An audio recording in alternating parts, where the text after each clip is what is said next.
Hey there, English heroes. Welcome to what is, in my channel, a rare style of video, which is basically me just looking at the camera, speaking off the cuff, meaning without much preparation or without preparation at all. And I don't usually do this. That's what I said. It's rare. But today I thought, okay, I got a bit inspired and let's do this, right?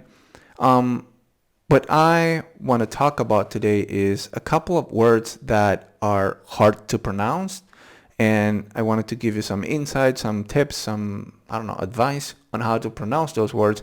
And these are words that are currently giving me trouble, meaning I'm not going to pretend like I'm a pronunciation expert and I'm this guru for American pronunciation. Heck, I'm not even American, I'm Argentinian. So that should tell you a lot about my qualification for it. Although I think that some people that are non-native English speakers are great at pronunciation and they can teach you just like a native English speaker would teach you and be an expert. Anyway, although I think, to be honest with you, that I am qualified to teach pronunciation, I don't know why I'm trying to sell myself as this humble person, which I think I am, but anyway, what am I? This is the risk of recording videos without any planning. I could go off on tangents, but that's the beauty of it. Anyway, so enough dilly-dallying. And the reason why I am even talking about pronunciation here is because I'm going to share something here on our community on Facebook, the Heroic English community, where fluency meets mindset development. We have challenges every week, and one of the last challenge, which was proposed by one of our English heroes, the question that Carlos in this case asked is, what are your main challenges with English pronunciation? Great question that got me thinking about what my challenges currently are for English pronunciation, and also the challenges that I used to have that I mastered. One of such challenges was, I guess in the past, something as simple as what does that mean, where, having these two words there in the middle confused me. And I didn't quite know where to put the stress on. Then I learned that there are function words and content words. Function words are words that are usually there for a grammatical reason. They fulfill a function. They don't really convey meaning. For example, the word does. What does does mean in this case? Does, how do you define the word does? It doesn't have a definition or meaning. It just has a function, grammatical function within a sentence. And so you're not supposed to pronounce it strongly. This word usually reduces, it takes this schwa sound, the sound, whereas that is more of a content word in this case.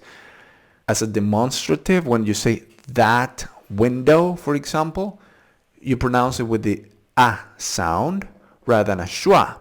But when it's a conjunction, as in she said that she would come, for example, she said that, in that case, that is a schwa, it's that versus that.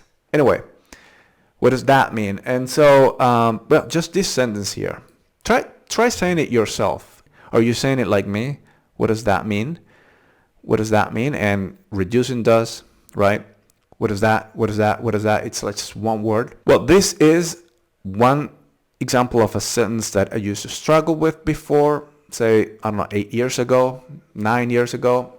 But one day I got it, I nailed it, I said it right, and I thought, okay, before I let it go, I want to repeat it 10 times, 20 times, so that I burn it into my muscle memory. And that's what you should do. When you're struggling with a specific sentence or phrase or word, you're going to try to emulate it from a sample of a person who's saying it correctly, a native English speaker, or a more experienced English speaker. You have to hear it, catch it, get it, emulate it, copy it, and once you get it, don't let it go before you repeat it multiple times. because it's only with repetition that you're going to be able to internalize these sounds, so that later when you actually say these sounds or articulate these sounds, they're second nature to you, meaning they're automatic. It's this automaticity that we're trying to gain in our fluency. This is a very specific example, but I have, as I said, words that are currently giving me trouble right now, and this is one of them. Let me just take this out of the way here. First word is inconspicuous, which means not clearly visible or attracting attention. Try yourself. Inconspicuous. Inconspicuous. Inconspicuous. Inconspicuous. It holds it perfectly. So inconspicuous, no one knows what it is on my keychain. So inconspicuous, so inconspicuous. So yeah, sometimes when I'm speaking and, it makes sense for me to say this word here, I might get a little bit tripped up with the articulation of these sounds. I feel like right now it's easy because I'm just looking at the word and I'm saying this word in isolation. Inconspicuous. Example sentence: she stood by the wall trying to look inconspicuous. Inconspicuous. All right, there you go. Inconspicuous. Next. Oh, I want to actually talk about IPA, which for me, it's been super useful for mastering pronunciation. You can master pronunciation without knowing IPA. It took me a week of maybe 10 minutes per day of just paying attention to IPA to learn IPA. And I feel like it's given me a great bang for my buck, meaning just investing an hour in learning IPA, it served me since then. So if you want to invest in something that's going to be highly impactful for your pronunciation, and it's going to take you maybe 2 hours, 3 hours, whatever it takes you to master the system, the IPA system, the IPA, International Phonetic Alphabet. That's what you should focus on if you just want to spend 2 hours into learning something that you know is going to pay off just knowing that. She worked her way up through the corporate hierarchy to become president. Very good. Next is actually the same word, just in the adjective form. Hierarchical. Hierarchical, right? Hierarchical. What level in the hierarchical? What level in the hierarchical? Oh, I'm tripping me up already. What level in the hierarchical structure do you want to be at? What level in the hierarchical structure do you want to be at? Once more. What level in the hierarchical structure do you want to be at?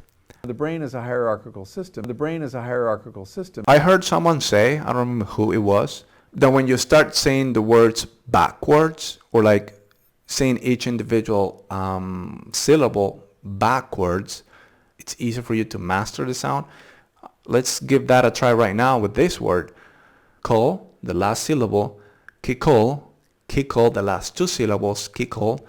Rarchical, rarchical, rarchical. Those are the three last sounds. And then we just need to add the first syllable. Hierarchical, hierarchical, hierarchical. Right? So, try saying the words backwards, or like each syllable one by one, but from the back of the word towards the front. Kikol, kikol, rarchical, hierarchical. Like this. Next word. Spontaneous. My spontaneous reaction was to run away, and then as a adverb, spontaneously, spontaneously, she laughed spontaneously, spontaneously. Anyway, that's my try. And this word, I was just sharing or chatting with someone in my community that 2 years ago, I recorded a video where I had to say this word ambiguous multiple times during that video. And it was really difficult for me to do that, to actually record that video. The word is, again, ambiguous. Ambiguous. It's this guous that trips me up. The election result was ambiguous. And, of course, you can add certain prefixes, suffixes to turn this word into other forms, like here's an adjective, ambiguous. you could use the prefix un and make it negative, right? Unambiguous, unambiguous. Or add the ly at the end and make it into an adverb, ambiguously, ambiguously. Or with the suffix and the prefix, or prefix and the suffix, unambiguously, unambiguously. The election result was ambiguous. Anyway, so that is the video for today. A little bit of a different style of video. I don't usually record a video in just one long take rather than me cutting it and editing it and making it sound better. Let me know what you think about this type of video, if I should do more videos like this or not, if I should stick to the other types of videos. Nowadays, I'm focused on the podcast, the Heroic English podcast. I've been doing more interviews. Next week, we are going to have a banger of an interview with a very prominent YouTuber. She's amazing and she's a great person of influence in the English teaching community on YouTube. That is my video today. Thank you. If you've enjoyed this video, if you like what I'm doing, let me know down in the comments. Also subscribe if you're new to the channel. My name is Max and I want to give you the tools and the mindset that you need to speak English fluently and confidently.